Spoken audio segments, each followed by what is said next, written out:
ایک مرتبہ حضرت سلیمان علیہ السلام کے لشکر کا گزر ایک وادی سے ہوا جو وادی نملہ کہلاتی تھی۔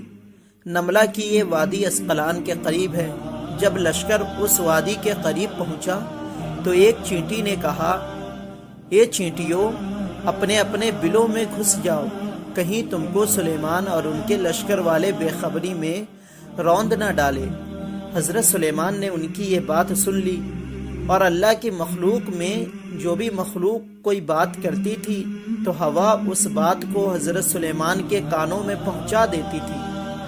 حضرت سلیمان نے چینٹی کی بات کو 3 میل کی دوری سے سن لیا تھا۔ حضرت سلیمان نے فرمایا، چینٹی کو میرے پاس لاؤ۔ پھر چینٹی کو حضرت سلیمان کے پاس لایا گیا۔ حضرت سلیمان نے کہا، اے چینٹی، کیا تجھے معلوم نہ تھا کہ میرا لشکر کسی پر ظلم و ستم نہیں کرتا؟ چینٹی نے کہا، بے شک میرا یہی عقیدہ ہے کہ آپ کا لشکر ظلم و ستم نہیں کرتا، لیکن میں ان سب کی سردار ہوں، اس لیے میرا فرض یہ بنتا ہے کہ میں انہیں ہر مصیبت سے پہلے ہی آگاہ کر دوں۔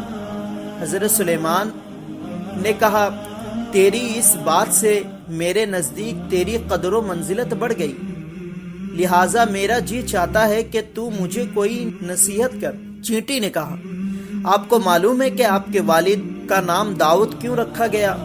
حضرت سلیمان نے کہا، مجھے معلوم نہیں۔ تو چینٹی نے کہا، آپ کے والد کا نام داؤد اس لیے تھا کہ انہوں نے زخمی دل کا علاج کیا۔ پھر چینٹی نے سوال کیا کہ حضرت سلیمان، کہ آپ کو یہ بھی معلوم ہے کہ آپ کا نام سلیمان کیوں ہے؟ حضرت سلیمان نے کہا، مجھے نہیں معلوم۔ چینٹی نے کہا، اس لیے کہ آپ بڑے دل والے ہیں، اس لیے آپ کا نام سلیمان ہے۔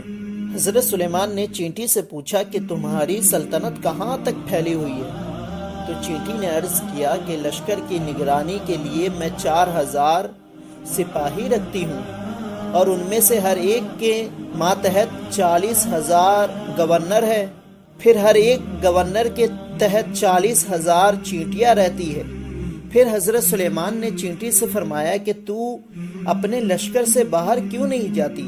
تو چینٹی نے کہا کہ اے پیارے نبی، مجھے روئے زمین کا اختیار دیا گیا ہے، میں جہاں چاہوں جا سکتی ہوں، لیکن میں نے اس کو ٹھکرا دیا صرف اس لیے کہ مجھے اپنے لشکر کو چھوڑ کر کہیں جانا گوارا نہیں، بلکہ عرض کی کہ اے پروردگار عالم، ہمیں زمین کے اندر رکھنا تاکہ تیرے سوا ہمیں کوئی نہ جانے اور ہم بھی تیرے سوا کسی کو نہ جانے۔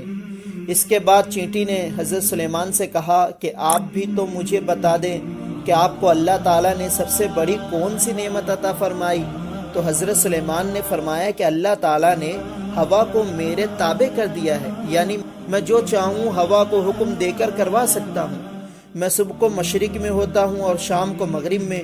چینٹی نے کہا کہ یہ تو کوئی بڑا کمال نہیں، بلکہ اس میں تو یہ اشارہ ہے آپ کی بادشاہی گویا ہوا کے سہارے ہے۔ چینٹی کی بات سن کر حضرت سلیمان نے اللہ سے دعا مانگی کہ میرے رب، مجھے اس بات کی توفیق دے کہ میں تیری نعمتوں کا شکر ادا کروں جو تو نے مجھ پر فرمائی۔